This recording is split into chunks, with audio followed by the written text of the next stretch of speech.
Welcome to the K-State Insiders, your Kansas State sports show. Now, let's head into the studio. Welcome to the Insiders special snow day edition, because Cole had a snow day. Teaching in the 21st century. It's great. Snow days. Yeah, I remember like 4 in my life in school. But of course, I drank a lot in college, so I might have had 50, and I just don't remember them. It's Fitz, Big B, Cole, and Gills. Gills is going to be driving into Kansas City tonight for an early flight to Morgantown. What a good way to spend money to cover that basketball game. But we booked it in advance. Welcome to the Insiders. We talk about everything you want to talk about on this version of our GoPowercat podcast. It's live, so get into the chat, get into those comments. Let us know what you're thinking. If you've got a topic that has to be discussed, do a super chat so it pops out at us and we see it. You pay $1, you can pay $4,000. Hey, Big B, on your channels, have you ever had anyone pay $100? Yeah. Wow. Yeah. I mean, look, on Steelers Almighty, I mean, the Steelers have made some questionable decisions here lately. People get pissed off. They want to talk about it, So, and that's kind of what it is. When people say, when they do crazy stuff, people get mad and they want to talk about it. And they want to make sure that everybody knows what they think. And in order to do that, do a super chat. I love it. If you have $18 million, do not send a super chat to us. You can send that directly to Gene Taylor. Well, maybe not to him. But we wouldn't take. But we'll take 17. You can give one. I tell you what, we're going to talk about a lot of stuff, but let's kind of start there. But a step before that, Ryan Gilbert, give me your thoughts. You've given them in many different forms since the end of the game. On that game, how competitive K-State was for what? 3/4 of it. The crowd was in it, and then boom. Is that the cue? The boom? Yeah, that's it. The boom. Yeah. Until the last 7.5 minutes, guys, we could have a rational discussion about, the word that Jerome Tang was using was competitive, right? It was a competitive game until it wasn't. And when it got bad, it just got ugly, got awful. And that's where any fan, any coach, any former player, anybody associated with the university should just be embarrassed. I mean, ashamed. Yep. I'm not here to call out KU for what happened at the end. Like, KU was up by 24. Go for it, man. If you don't want to be in that position, don't be down by 20. So I have no issue with it. The way Kansas State responded or didn't respond tells you all you need to know about where things are. And, CJ, it was the final play, and the ball got stolen from CJ. He just watched him go dunk it. And to let that happen to you on your home court, that's where we are right now. But at least CJ offsets that with his incredible scoring prowess, so that all smooths out. Let's talk about this. KU had a little party on the floor, a little late dunking, a little this and that, a little shenanigans in the locker room. And here's my thought: they earned it. Yeah. Now the late dunk, that's kind of bad form for anyone, and Bill Self was upset with that. But if the home team ain't going to push back, you didn't do anything wrong. If they're going to let you do it, do it. I'm ashamed of that team letting them do that. That's where my feelings are. I don't care that KU did it. They earned it. If K-State was able to do something and humiliate KU, like celebrating on the Jayhawk or K-State's done that. K-State's done that in football. They tore down the goalpost one year, for God's sakes. One of the funniest things ever. So don't feel prideful about that and then turn around when KU has a big win. They treated it like a big win. Take that as a compliment, at least. I don't know why they would, but don't be upset KU doing it. Big B. I mean, I see this comment down here. I'm just going to bring it up. Pretty sure we've waved the wheat before. If he wants to Wabash, let him. My thing about that is, as fans, we can be mad, but if the players aren't going to be mad, somebody push somebody. Yeah. Like get mad, push somebody. I'm not saying you have to punch somebody, but push somebody. Do something. show that you cared enough to even be embarrassed. You did nothing. So yeah, and you all know me. If you got a chance to rub it in on your rival, rub it in.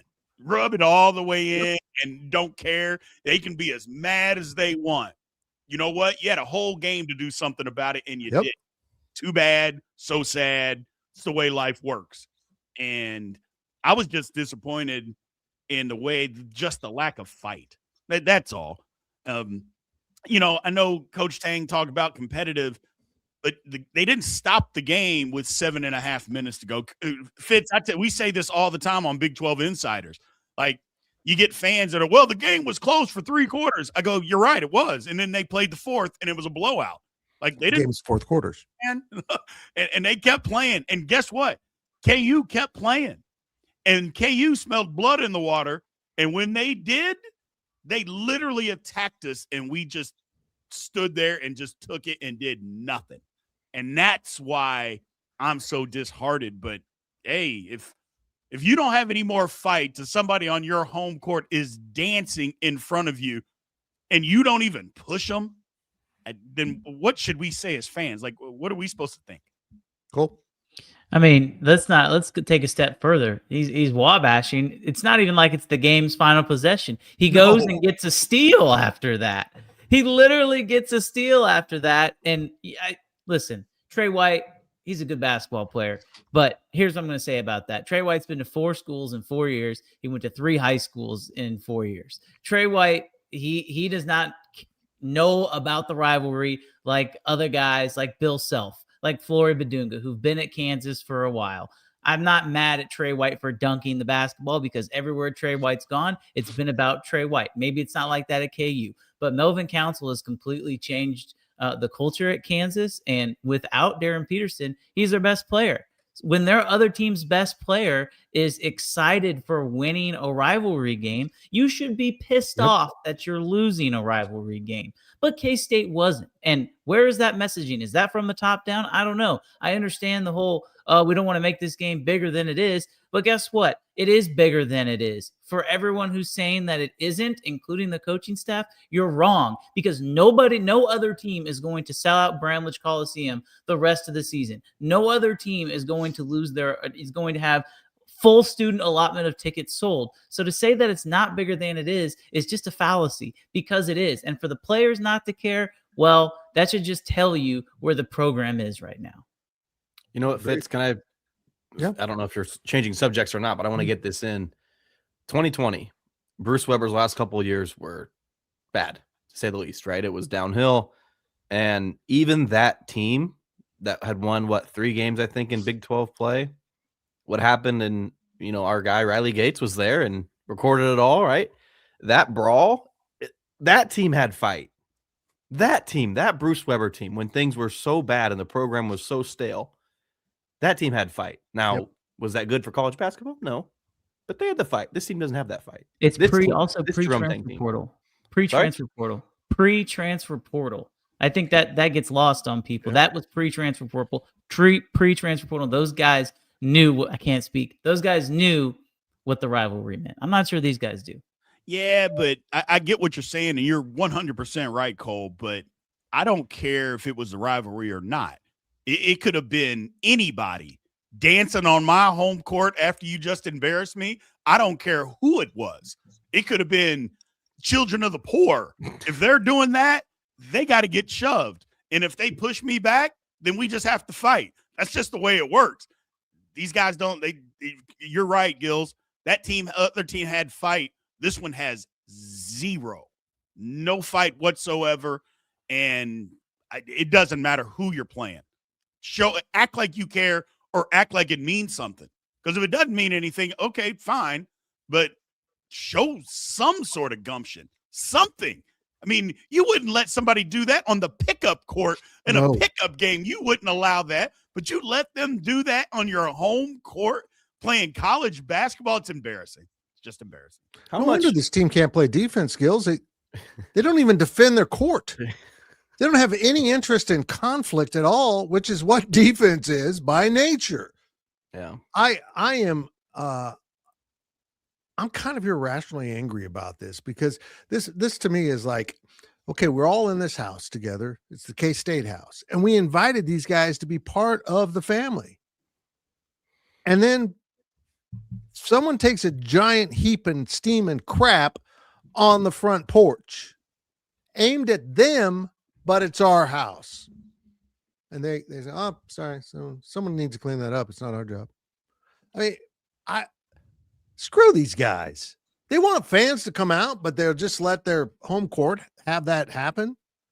Again, show some pride. I don't care if you don't care about K-State. At the end of the day, if you don't care about K-State, you still push back because they're doing it to you. I'm astonished at where this program's at. How much would Curtis Kelly as a GA or Shane Southwell as an assistant, somebody that wore the purple jersey, to be on this staff? That doesn't happen if you have somebody who's relaying the message of what it means to be a Kansas State Wildcat. Kurt would walk on the court and push one of the K-State players and say, do something about that.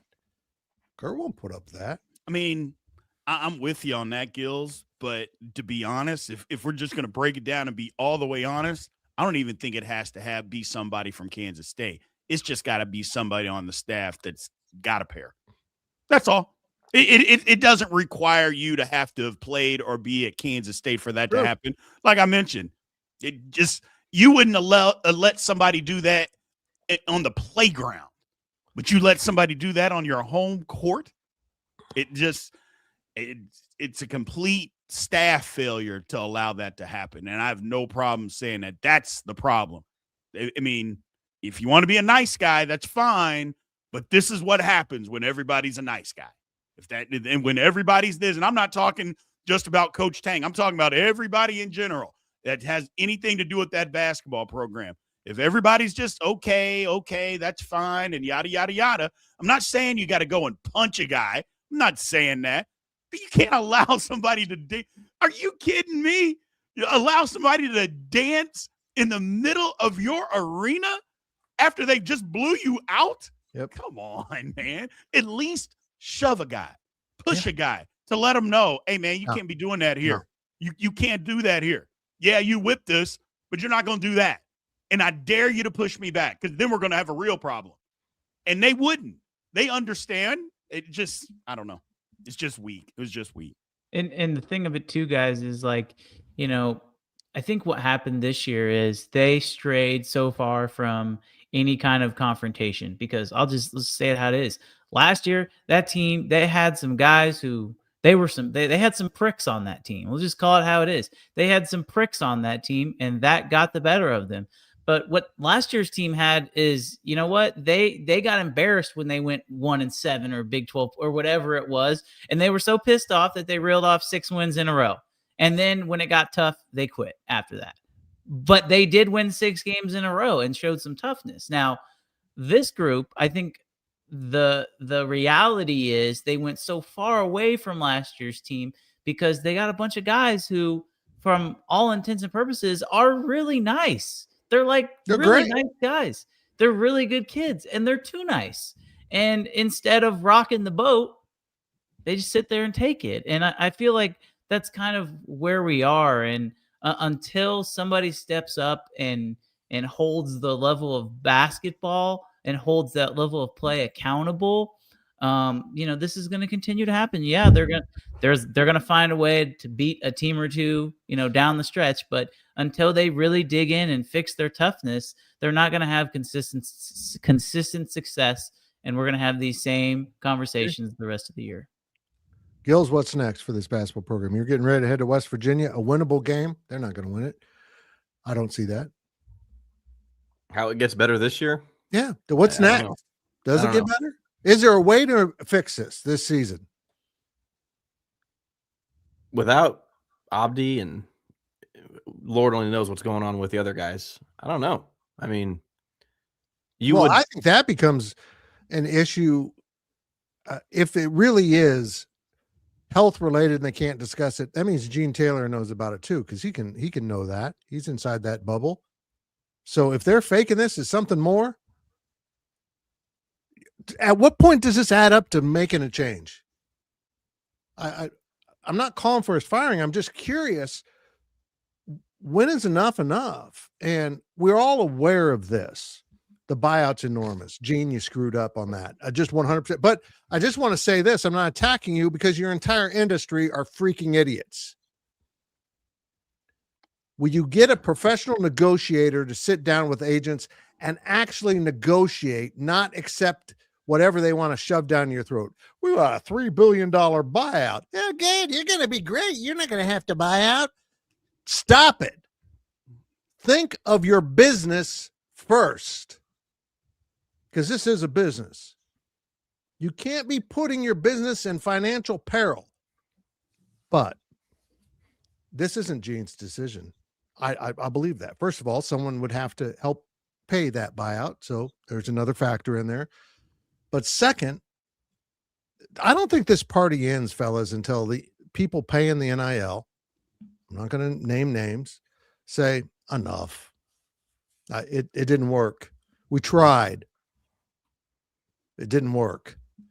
Because knowing these people, they're not going to give up on K-State basketball. They will give up on Jerome Tang at some point. And when that happens, what's the point? That's all that's trying to keep him afloat now, is give him access to talent that he can squander. So I don't know. Boys, I'm kind of fired up. I don't know if you noticed. Yeah, but you should be fired up, Fitz, and everybody should be fired up. And we talk about, Jerome Tang's buyout. It's a lot of money, $18, $19 million, whatever it is. My problem with that is, first of all, you guys know me. Jerome Tang is not getting the job done. K-State needs to make a change. Let's just say that. Having said that, do you do that and pay the guy? I don't think you do, because I would rather give all that money to football. And so it's like, well, hold on a second. What do you do? It's like, okay, we're going to give this guy. And I know you're not cutting a guy a check immediately. You can pay him out throughout the lifetime of the contract. You can do that, but you're doing that and you still have to pay another coach to be here. That's the whole thing. It's everybody just thinks it's, well, you get rid of this coach. You got rid of him and his assistants. And if they had contracts, you got to pay all those guys. And then you have to bring in another staff and pay those guys too. Well, where's that money coming from? It's got to come from somewhere. And so I would rather give that money to football, but so this is what you are. You're stuck. You asked earlier, Fitz, you asked Gills how it gets better. I'm not sure it does, because unless somebody is willing to just eat it, but would you? And my whole thing is, let's say I'm a donor and let's say I'm willing to eat it. Hey guys, I'll pay the money. Do I trust who's in place to make the next hire who just gave the bad contract? The answer to that question would be hell no. I wouldn't trust that, because now you're messing with my money. It's like, well, hold on a second. You just screwed this up. Why do I have to bail you out and then let you try again? I'm not sure I'm willing to do that. And Big B, you're exactly right. I'm going to take that a step further. As much as we want to give that money, say you want to give that money to football, that's fine. But understand also, if you take away Jerome Tang's NIL, which I see a lot of people, this is a common thing people have been talking about, take all the NIL away from basketball. That's fine. You can do that. But that spreads. And so when you eventually do fire Jerome Tang, the new coach is going to say, well, what happens if we have a rough season or two? Are you going to pull my NIL away? Am I not going to have any money? Don't think these guys don't talk. And if that's not something that's brought up, the agents are talking about it. Right. And so this whole thing that I see people talking about tanking, it's just not realistic. Like, if you're going to spend $18 million on a buyout, you either spend $18 million on a buyout, or you give him more $18 million and try and go buy the best team imaginable to where they can't screw it up. Like, do you want to win games, or do you just want to eat money and hope that the next coach is better? Because, guys, let's be honest. There's no guarantee that the next coach you bring in is going to be any better. We see it time and time again. Schools have been stuck in this rut. I do think K-State's a really good has the potential to be a really good basketball school, but do you really want to just throw away $18 million? I mean, to me, that just doesn't make sense. And if you do that, let's not kid ourselves. If K-State were to do that, the football program would be impacted. They would feel that, especially if they can't raise just $18 million out of the blue. They would feel that. I've said this many times. I'm going to repeat it. And because it's changed, so some people may not know how it works. There is the rev share, which is $20.5 million this upcoming year. And roughly, there's no official numbers out, but I believe roughly it's 70% of that money will go to football, 25% to men's basketball, and 5% to everything else. It's revenue sharing, folks. That's where the revenue comes from. I would argue that 100% of it should go to the two sports or any sports that actually provide profit, revenue beyond expenses. So I get that you're not touching that. But when someone gives for NIL, that's their money. If they want to build a library, or let's say they want to build a journalism building, which we need at K-State in case anyone has millions of dollars to throw away. But then when you donate it, they say, yeah, we don't want to do that. We're going to give it to engineering. But I'm a journalism. I want journalism. No, I'm sorry. That's not how giving works. If they want to give $10, $15 million a year to basketball and earmark it for basketball, it is their money to do so. You can't just give it to football. That's not how it works. They're donating it for this. Now, is it ideal? No. Is it creating a system where alumni, donors have even greater pressure on coaching decisions? Absolutely it is. But college sports is completely trashed right now until the NCAA and the schools get to work and figure out how to fix it. This is where we're at. If these people want to continue to give NIL, it's their money. I'll just say it's stupid to do so, but it's their right to be stupid. I know that because I hired Ryan Gilbert. That's Europe, Gills. One thing on my mind, you guys know what's wild is that Kansas State, Gene Taylor is in this position because of a reworked deal after Jerome Tang's team missed the NCAA tournament. This had happened after year number one, separate conversation. This happened after a year where K-State missed the big dance. I understand the whole Naquan Tomlin stuff. I get it. But that happened after a year where you didn't get anywhere near expectations. No. Here, let's go back to that. You bring up a good point. Let's go back to that. Arkansas allegedly was going to hire Jerome Tang. He was going to go to Arkansas, and then K-State reworked the deal. Could you imagine the outrage? I mean, listen, it was a bad contract. We can say what it is, but could you imagine the outrage amongst K-State fans? Oh my God, Gene Taylor let the basketball coach go to Arkansas. Oh my God, we hate Gene Taylor. He's in a lose-lose situation. Yeah, he was. He's in a lose-lose situation, and so I don't think anybody at the time, they kept Jerome Tang, and everybody was happy. So I hate that talking point as a ding against Gene Taylor. Because what the hell was he supposed to do? Was he supposed to just let him walk out the door and then feel the heat and try and hire a new basketball coach? You guys tell me. It's a horrible situation and nobody wins. That's the reality. We all thought after season 2 that it was the fluke, not season 1. Mm-hmm. Now, I'm sure there were some people upset about the extension at the time, but honestly, guys, I don't remember hearing that. I remember hearing, oh, thank God. Oh, thank God. And you know what? I was the same way, but we also didn't understand the nature of the contract. My problem isn't giving the extension or giving a new contract. My problem is putting the greatest reward of this contract in failing. Look, I know he'd receive that money if he coached and was succeeded, but he'd get that money over a number of years, wouldn't he? Now he's just going to get a big paycheck to go away and not coach. That's a pretty damn good deal. Let's stop this nonsense. Let's load contracts up with incentives. You want to reward success instead of failure. Get your head out of your asses, ADs. It's ridiculous what you're doing. If Jerome Tang wins a national title, that contract should pay him a crap load of money. Less for the Final Four, for the Elite Eight, for Sweet 16, on through. But he still should be rewarded for those things. Not as a little add-on. Here's $100K. No, when you receive success from your coach, he should get paid for that success and not rewarded for, if you fail in the future, we're going to give you a giant check to go away. What world are we living in? Quit signing those contracts. You are choosing to do that to yourselves. And in this fiscal mess of college athletics, you can't do that anymore.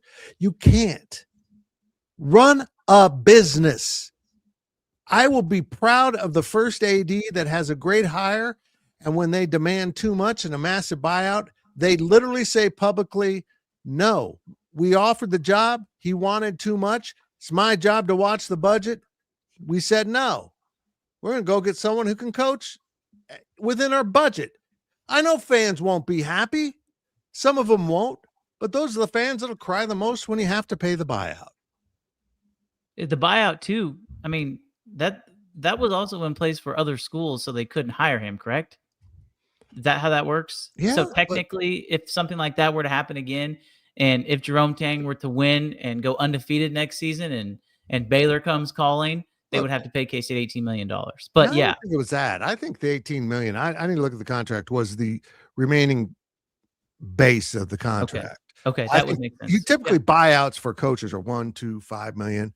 Maybe they'll slide a 10 in there, but yeah, and then that too. Come on, you know. I mean, if you're going to be fiscally responsible, understand you might lose your coach once in a while, but also maybe you should try to find coaches that are interested in actually being part of your culture and stay there for 20 years. It's hard to do, but you can give it a shot. Great fan base. It really is. They deserve better than what they had on Saturday night. They don't deserve that. The people that trekked out in the snow and risked their lives on the roads to come see you play, drove in from Western Kansas, from Wichita, Topeka, Kansas City, maybe even up in Nebraska. All the students that flocked there and filled up the section because this is a rivalry game that is important to them. Well, thanks for playing for 30 minutes, fellas. 32 minutes, fellas. Thanks. Fantastic. Good job. The game lasts 40 minutes and you got punked. Let's talk football.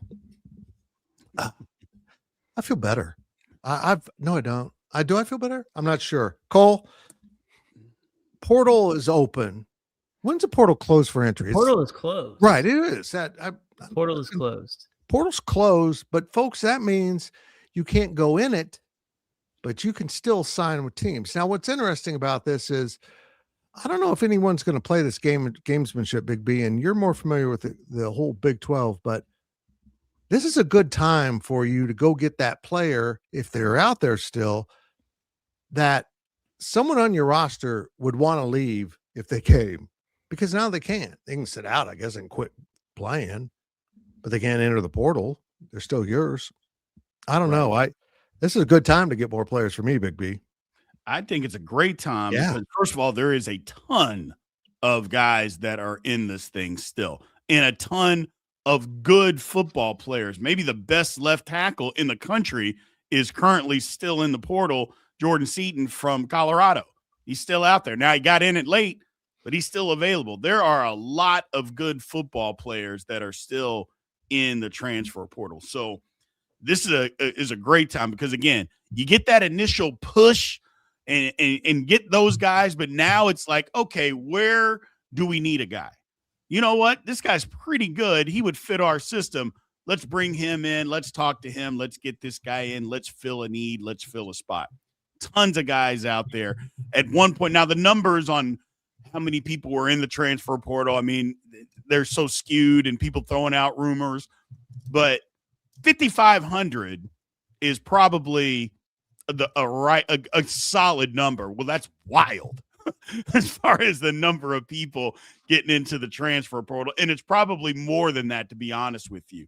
But I would guess there's every bit of 3,500 still in it that are still out there that can still be plucked or find a school, however you want to look at it. So K-State's got an opportunity. Again, I know they're still evaluating, and it's still pretty early. I mean, what is this, the 26th? So it's still pretty early. I know you want somebody there. You want them in. You want all of that. But when you get them when you can get them, man, this is a different game now. So you just get guys when you can get them. Cole, overall feelings on this transfer portal group and where they'll position K-State come fall. Yeah, I mean, I really like it. I'm going to speak on Big B's point here. Some deadlines that you need to be aware of as far as the university goes. Obviously, they are still student athletes. If you were listening on the podcast, I'm putting it in air quotes, student athletes. So the last day to technically enroll without instructor permission at Kansas State is today, as you listen to this, Monday, January 26th, and then the last day that it says that there's a late deadline where you have to get instructor permission would be sometime in early February. So, I mean, you're right. They can still add guys, I would say, within the next 2 or 3 weeks. But once you get in the middle part of February, that's probably done. And you're looking at, starting spring football soon after that anyway. But as far as the portal class goes, I mean, I really like it. And, I'm kind of the opinion that, portal rankings as far as individuals go, they're so skewed. It's so hard to look at those and judge a guy because someone who is an 87 portal ranking could be the 150th best player, or he could be the 350th best player. And so it's nearly impossible to, disseminate those between those two. I really like the guys they've brought in, that they have guys who have played a lot of football, and they also have guys who are young who have played a lot of football. And that's, I think, what the exciting part is because Collin Klein is not just saying, here are some holes that we have on this team. We're going to try and patch them right here. He's loading up because he understands you have to have depth. And on top of that, if you can have guys who play who are young and who stick around, then you're going to be even better off in the future. So, I mean, I really like what they've done in a short amount of time. There's a number of ways that you can grade portals or whatever, portal classes. I just find this pure folly to try to rank them, because high school rankings, you have all the recruits you're evaluating are roughly the same age. We know some guys are older and some guys are younger, but they're roughly the same age. They're playing for the same thing, a freshman scholarship to play. So you got some likeness there, but now you're looking at players all around the country of different ages and different points of their ability. So maybe you get a really good senior and he helps you out next year, but wouldn't that pretty good sophomore be better overall? You know what I mean? How do you rank that? How do you estimate? And how do you know a guy like Joshua Manning didn't go to Missouri and just didn't fit the niche they needed?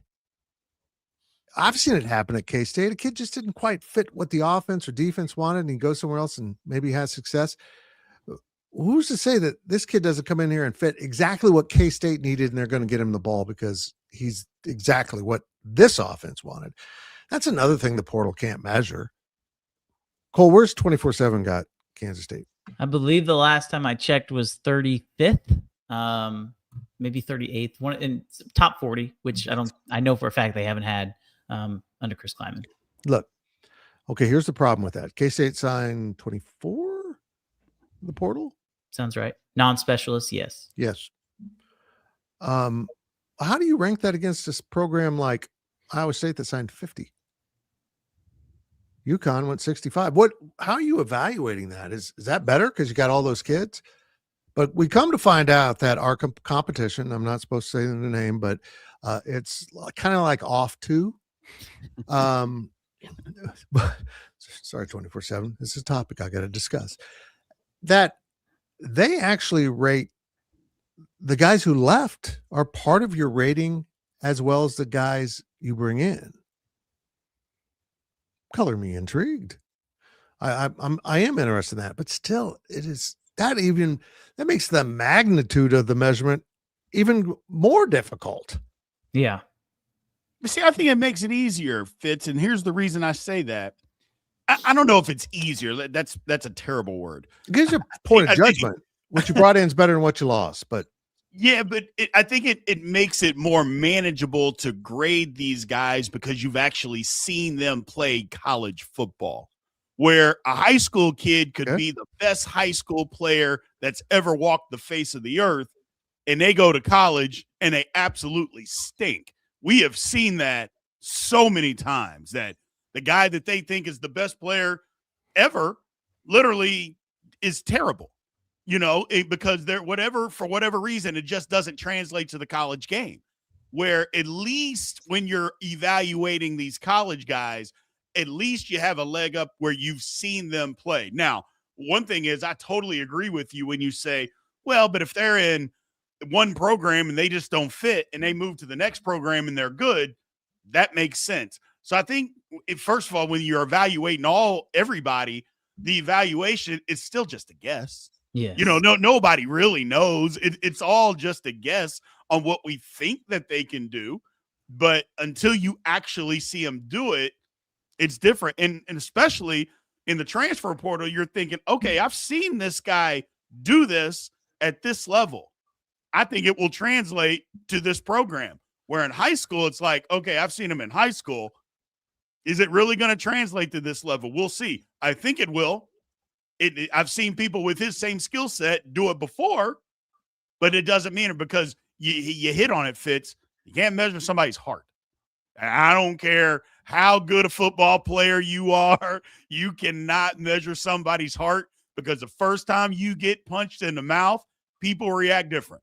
Some people will get up and punch you back, and the other people will never get up. And it has nothing to do with your skill set. Zero to do with that. You just described Jacob Rodriguez for me. I mean, look, he's got a skill set. He's a very good linebacker. Is he an NFL linebacker? Probably not. Probably not big enough.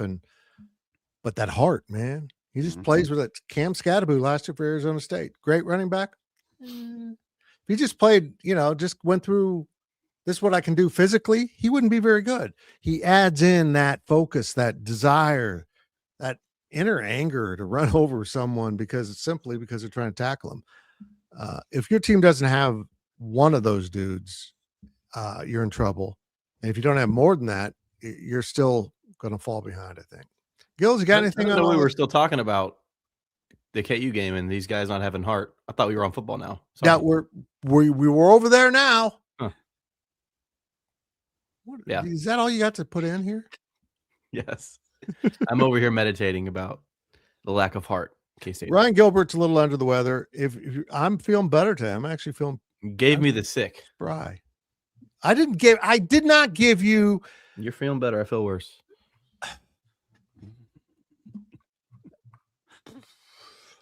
At least I'll get to get a good cure in Tuesday night in Morgantown. That will really heal me. Yes, that'll be fun to watch. I'm gonna bring up. We're talking about rankings, and so I'm very curious. As far as overall 2026 team rankings, this is interesting because essentially K-State signed Chris Kleinman's recruiting class. There was 2 guys, I believe, that left, that decommitted, 3 if you count one. So 3 guys who moved on. Everyone else in the high school recruiting class was Chris Kleinman. So I think they signed 20 guys. 17 or 18 of them were Kleinman guys, and then 2 of them were Collin Klein guys. And so if you're looking at the 2026 rankings as a whole, K-State is number 10 in the Big 12 and number, I believe, let me go back. It's on our main page, 54, and that is counting transfers and high school classes. So an interesting thing, guys, if we remember where K-State is as far as incoming players now at this point, will be to look at that next year. And I'm very curious to see, because when you look at the transfer ranking in the top, mid 30s versus high school ranking, which is 50, I mean, that's a pretty significant difference there from one staff to another. If they can continue to bring in top 40 classes in the transfer portal, and then you can bring in a top 40 high school class, then the talent on the roster will really, really start to elevate. So that's kind of something that I'm looking forward to. And I thought that was interesting since we're talking about rankings. I agree. In talking to the coaches, it looks like they for the most part, they like the evaluations the previous staff did, particularly offensive line, the ones that Brian LePac went after. They said that fits what we want. So that was no problem. Look at it. 2 of the kids were high school players in Texas. So this is just a simple case of the coaches had they knew about those kids. They knew who they were. They're playing in the backyard. One in Austin, one in a small town, and said, yeah, it doesn't fit what we want. Maybe it fit what Coach Kleiman wanted. And particularly the quarterback wasn't known as much of a scrambler. So that didn't fit what Collin wants at all. So yeah, everyone's evaluations are different, but for the most part, they like the class. They also lost the defensive tackle who I've already written off his name, who committed to someone and then decommitted again. He's now on his 4th commitment. It's pretty cool. I mean, if you can't make up your mind, make yourself a fool. That's what I always have said. 4 commitments in one recruiting cycle. That's not 4 different schools. It's 4 commitments. Dylan Edwards is like, damn, I didn't do Since that. the end of November. His name's Andy Berberia. He is a Iowa Western defensive tackle. Washington I think State. he's good. He's really good. Yeah. Washington State to K-State. Everyone thought he was done. He signed with K-State until he didn't. He then flipped his commitment to Nebraska, and then he flipped his commitment last week to Clemson, where he's expected to sign the largest NIL deal of any junior college defensive lineman. Desperate times. People are trying to solve all their problems with money. I do the same. I mean, that's like Dabo. So this guy is committed, and all of a sudden you come in at the last minute and get him, and you were just whining 2 days ago about somebody coming and stealing your player. I mean, that's why I don't like Dabo Sweeney, man. Like, either play the game or don't play the game. Right. Shut up. Don't be the victim of crimes that you also commit. Yes. Jiminy Christmas. Lord have mercy. What are we doing? I don't know that. If you haven't seen that rant, folks, go find that rant. That was something else. Headline out of that is Ole Miss is cheating. We're all shocked. Yeah. We're just stunned. You set up a new system that is so chaotic and gross that it's almost impossible to cheat, but by God, the SEC still finds a way to do it. You set a rule, the SEC will intentionally break it just to get an advantage. So I understand why he's mad, but also, come on, man. That thing's going to go from playing good Ole Miss. Yep. Okay, one more topic here for sure, unless we have something pop up. Yeah, someone throws in a good topic over there in the comments. Spring football. Chris Kleiman was not a fan. Bill Snyder was not a fan, and eventually kind of let up on the spring game and watered it down so much it was useless. Big B, Brien Hanley, you've been through it. You lived it in the hardest of times when spring football could be full on attempted murder by your head coach. And now it's all regulated. How many you can have in pads, how many can be full contact. It's all over regulated. I get it. What's your ideal spring football plan for Kansas State? I mean, you got to have spring football. We can hate it all we want. We can despise it. And as players, we didn't like it. But the one thing that I can say, we like that more than just going and doing conditioning. You are actually playing football. Now, again, it got ultra physical and ultra competitive, but I think that's how it makes you better. You know, guys were trying to win jobs. Now, don't get me wrong. There were certain jobs that people just had, but when do you get worse by practicing? Like, you've never heard anybody say, man, we practice 15 times. We're just a worse team by practicing. That's not how it works. So, yeah, I think K-State, whatever the rules are, and again, if you get 15, do 15. The game itself, I don't know, man. Our game was so watered down. We ran 4 plays when I was out there because Coach Snyder was so paranoid. There was literally 4 plays. That's all we did. And it was 2 run plays, but we went the opposite direction, 2 pass plays. All of them play action. It just basic stuff. So I don't even know about the game. If it's a revenue maker, okay, I'm for that. But if it's not a revenue maker and you're not doing that, I'm not sure that you need the game. I would just assume just go practice all the days and move on. I've got an idea. I've got an idea on this, and I don't know if you can do this, if this is something that the NCAA would allow, but even if they wouldn't allow it, who cares? They're totally screwed up anyway. You bring up a revenue maker, Big B.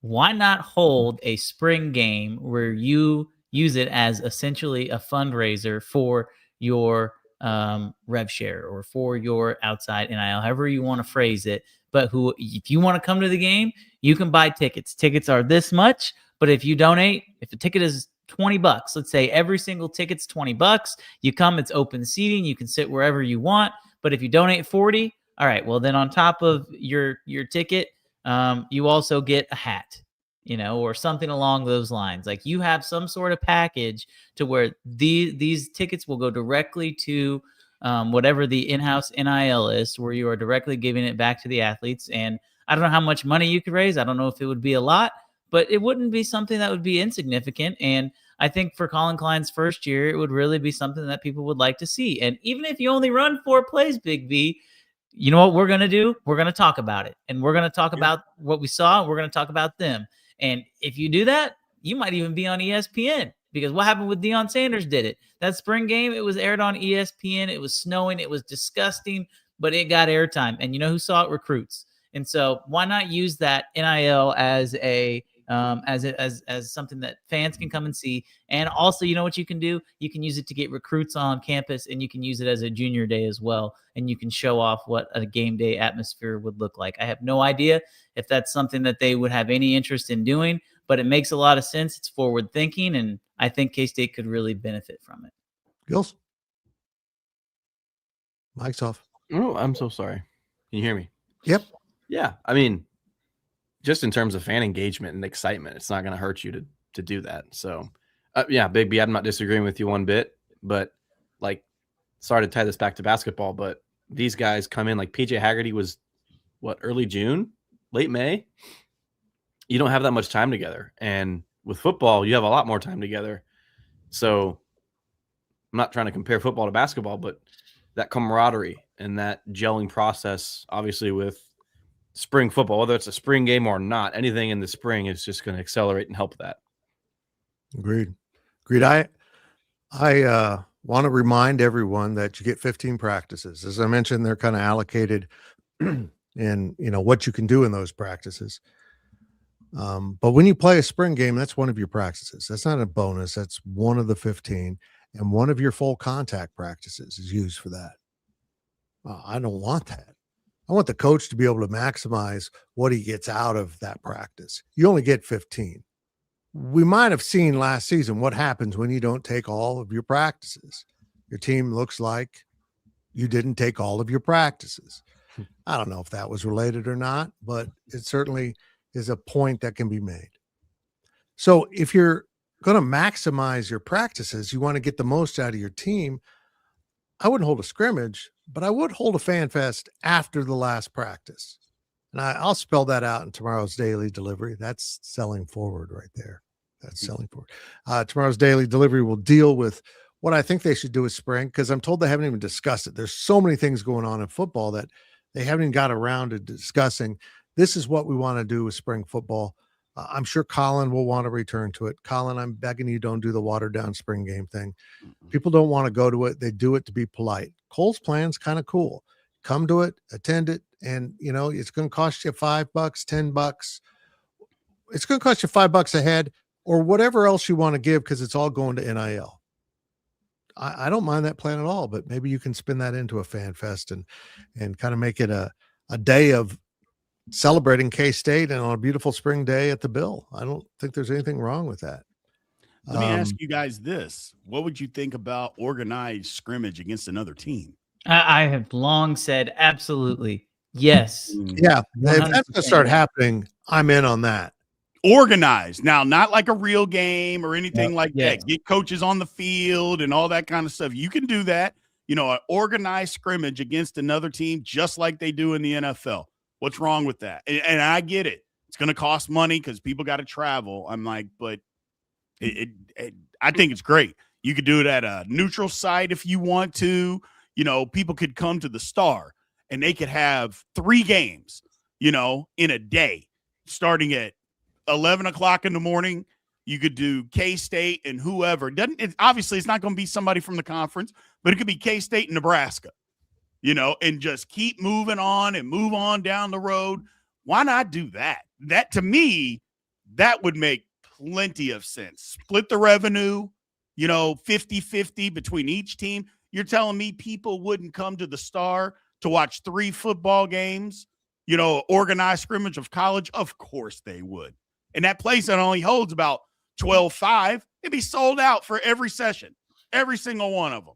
So to me, that's a great idea. I know you're risking injury, but you're risking injury no matter what you do. You're right. You're risking injury going to having a practice. Right. That's right. It's football. Yeah, everything's about money now. Yeah. Right. The players' era with basketball, you're not going to the Caribbean no more. You're going out to wherever the money is. And so how you can get ahead of the game and or how you can give yourself an advantage financially to get a better roster just with the financials, why not? I'm with you, Big B. Yeah. The problem is it takes two to tango. And, we've seen that, let's use Nebraska in your example. We've seen them not want to do anything with Kansas State when it comes to football for years. And could you imagine the damage to the reputation of a Nebraska or of an Iowa or even Ohio State, something along those lines? If K-State or Iowa State or whoever went down there and whipped them, that would not be good for the talking heads and for the reputation. So I'm with you. But even if it's not open to the public, I still think that it makes a lot of sense to do that for your own football program. I understand why Chris Kleiman didn't do it last year, but I really believe that in order to get some fan excitement, do something different if you're K-State this year, because people are going to be begging for something to be happy about. People are going to be begging for something to cheer about. And even if they're cheering for and against their own team, I think it could be pretty beneficial. Amen. Amen. I'd like to give a shout out to the KU fan who came in late and started talking trash. By the way, your comment was removed, so it was ineffective. Other than saying this, maybe you should try watching the start of the show. Why don't you go back and do that? Freaking fans are just the worst sometimes. Guys, anything else going on in your brains that needs to be talked about? I saw a comment up here. It was about women's basketball. Did you guys see that? Yes. I was going to pull it up, but I wanted to ask if you guys want, because I don't know enough about it, but if you guys do, but I don't know enough about it. I'm going to be really honest here. We run a business, and every time we do off topics, they flop. Right. And I know a lot of people, we're going to do it, but we got to choose our moments. Yeah. Doing a topic on K-State women's basketball the day or the week after they just got spanked by their rivals, probably get a third of the views that anything you put up normally would. Or if it's a story, it would be 10% of the clicks. I'm sorry. It's the marketplace. And when they get down into the postseason time and they're in the fight, we're there. We're there because that's when the fans really fully engage. But they've got their own issues right now. They certainly do. And Big B, I'm assuming that the comment you're referring to is the NCAA situation that Yep. Nobody knows. Yeah, from what I can understand, guys, Tess Heald, she's the only senior on the team, which is it's pretty crazy considering, how they were last year. Signed a contract with a team in Australia for the end of the season, and the NCAA ruled her ineligible. The end of this coming season? The end of this season, so she wouldn't start playing until the end of the season. She signed a contract, and the NCAA ruled her ineligible. You're lying. From what I can gather, I believe everything Jeff Mitty has said. That is how the NCAA is. But they can bring back former G League guys to play for Alabama. But she signs a contract in Australia for the end of the year, and can't. Alabama, my question is, BYU, Baylor. Was there money executed at the time of the signing? Oh, that would be the question, and I don't think anybody has the answer to that yet. But as you point out, how does that vary from all these other guys now coming back from? Look, there's one solution here. You sue them. That's what happens every time to the NCAA. You got to sue them, and look, there's rules, and then there's the effective rules. They'll fight that one, though, Fitz. Oh, I know they'll fight that one. Women's basketball, not that big of a moneymaker for them, so they'll fight that one. Yep. If it was men, they'd let it go. And I know that's unfair, but it's just the truth. Well, if it was men's basketball, they'd let it go and they'd move on. They'd brush it aside. Women's basketball, hell, you saw what they did a couple years ago in the NCAA tournament with the hotels. Yep. I mean, which was an absolute joke. And I go, and they turn that around quick, but they'll brush it aside. I promise you, it's crazy. I agree, but all it takes is one judge, and you can judge. Oh, you're right.